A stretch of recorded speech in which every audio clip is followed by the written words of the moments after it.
What is ethnocentrism? Well, it is how people in separate cultures think and act based on the standards and customs of one's own culture, often with a sense of moral superiority. How does this concept impact the way different genders react towards the idea of sex? We are going to dive into the different practices and rules that particular cultures partake in to maintain their morals and customs in a sexual sense.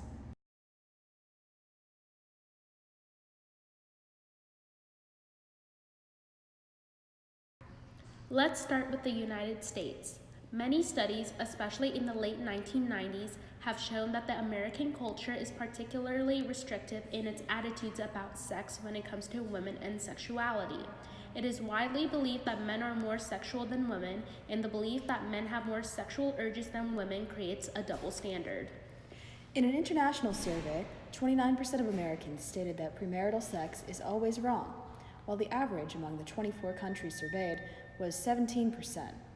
Similar discrepancies were found in questions about the condemnation of sex before the age of 16, extramarital sex, and homosexuality. While ethnocentrism relating to sex is mentally driven in the United States, in many other countries, it's physically driven.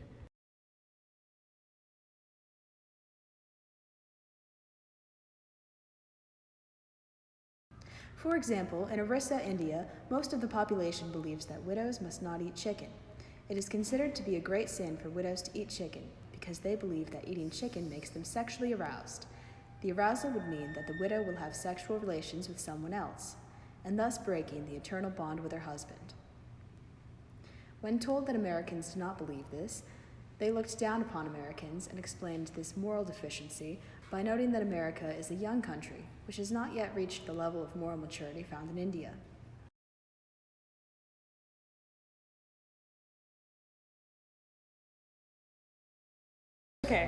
In Papua New Guinea, genital fluids have special cultural meaning. Although male semen is considered to be the sacred and pure epitome of masculinity, female fluids are seen as poisonous. Cross-sex interaction may be limited to occasional sexual intercourse for the purposes of procreation at an appropriate age.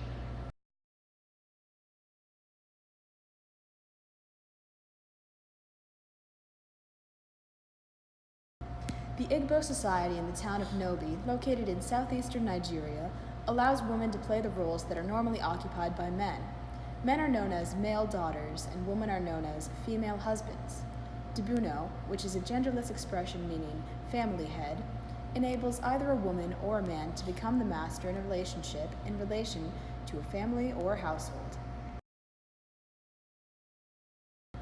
In Muslim Nigeria and Chad, women were able to play roles as males or females in a purely gender sense.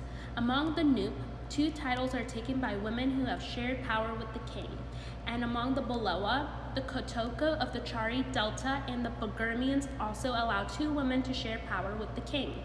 In Bagirmi, if a man was appointed to a title, he had to wear women's clothes for the ceremonies. The entire political system in these African cultures displayed the importance of having a balance between masculinity and femininity.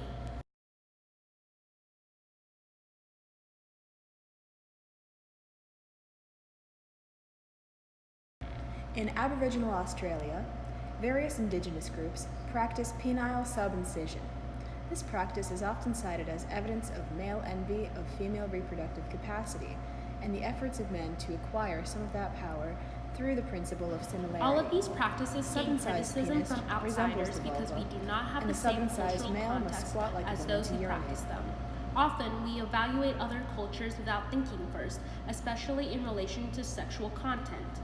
It is easy to believe that another place could be backwards when you don't know what their culture values and what their traditions mean to them. Though some of the practices listed here have since changed due to political climates and other influences, it is still a good idea to be aware of what people all over the world do.